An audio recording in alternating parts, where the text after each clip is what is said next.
What if I told you that Rutgers could go 11-1, and if plenty of balls bounced their way, they could go 12-0?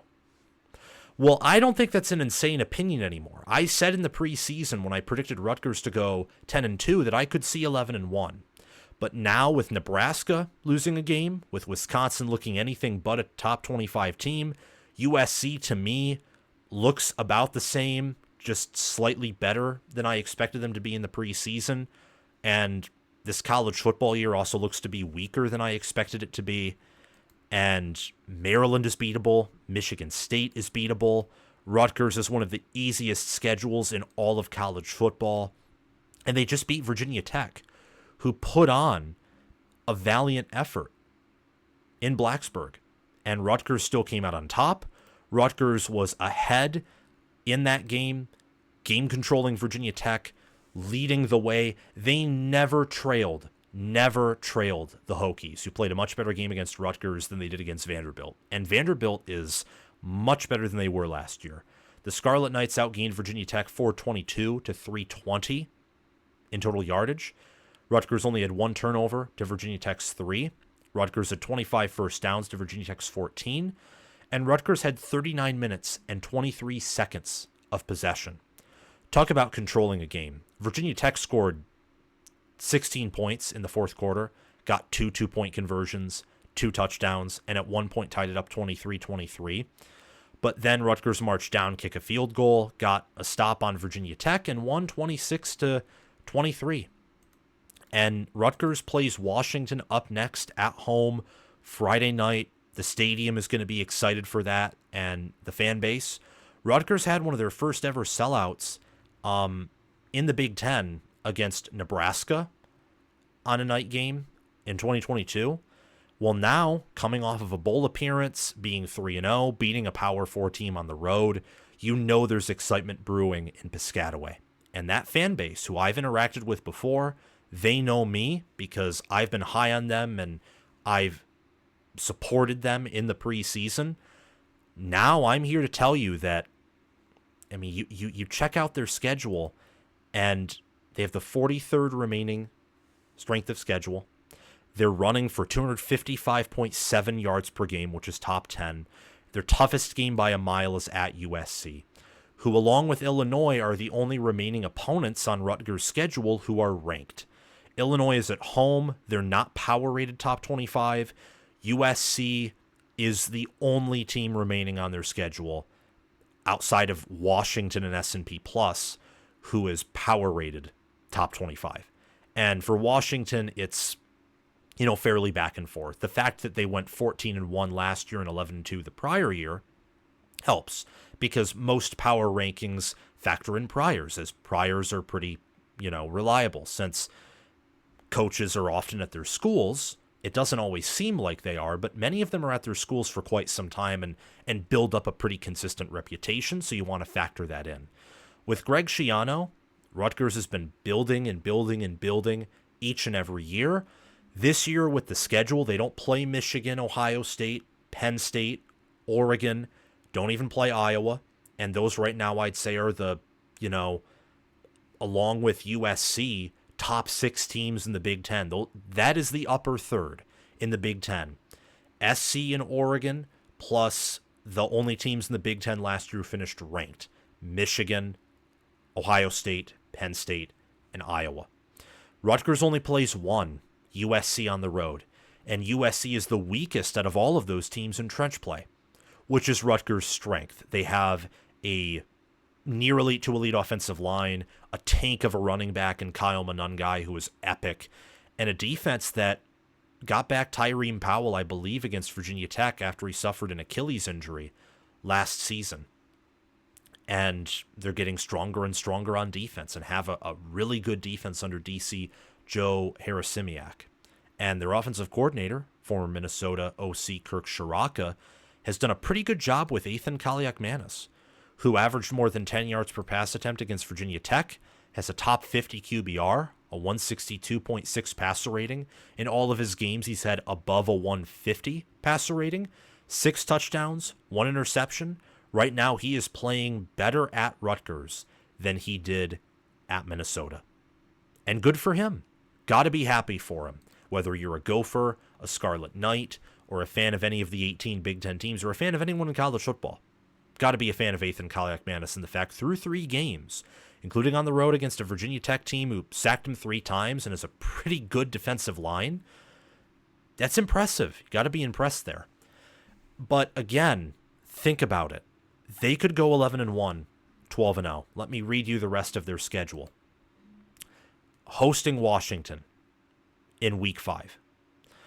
They play at Nebraska in week 6. Host Wisconsin in week 7. Host UCLA in week 8.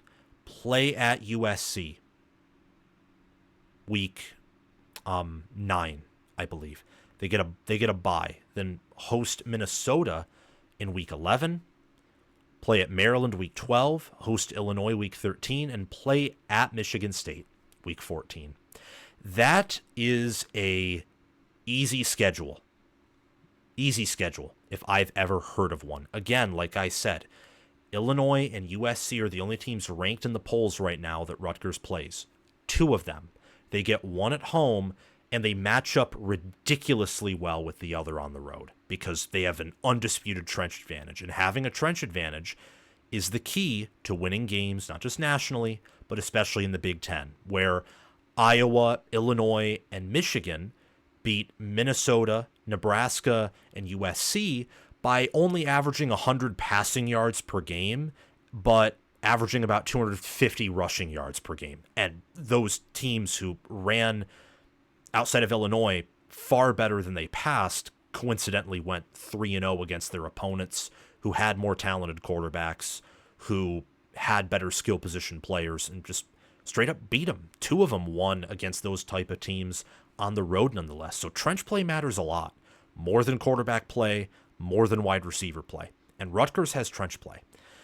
At Nebraska, hosting Washington, hosting Wisconsin. I mean, none of these games except for maybe UCLA and maybe Minnesota, maybe Michigan State will be fairly easy wins. Rutgers is that type of team whose margin for error is pretty small because they like to run the ball, control games, and their quarterback play isn't phenomenal. But right now, Kaliakmanis, I thought in the preseason that Wimsatt was better than Kaliakmanis. No way.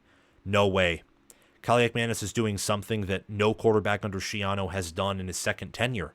Complete more than 60% of their throws and have a passer rating that's like good, even when you factor in their opponent. So there's a whole new level to Rutgers offense. They've added some layers, some stories to their foundation on offense. This is a team that, as I said, could go 11-1, could go 12-0. They could also go, honestly, 7-5, 8-4. The range of outcomes, because of the fact that their margin for error is razor thin, and it's not like they're Iowa, where Iowa, you know that their defense is elite. With Rutgers, I don't think they have an elite defense. They could have an elite rushing attack, and I think they do. But being elite at something on both sides of the football helps. And Rutgers is only elite at running the ball, not necessarily stopping the run. But they have an easier schedule than Iowa, and also compared to Michigan. And they have better QB play than both as well. So I would tend and trend toward being optimistic about Rutgers. I think right now 10-2, 11-1 is the most likely, like it did in the preseason. But 12-0 I think is now a possibility because Nebraska and Wisconsin and Minnesota are worse than I expected. They have earned 3 wins in their first 3 games, and that Virginia Tech game was a hard-fought win, shows that they're tough. USC is vulnerable in the trenches.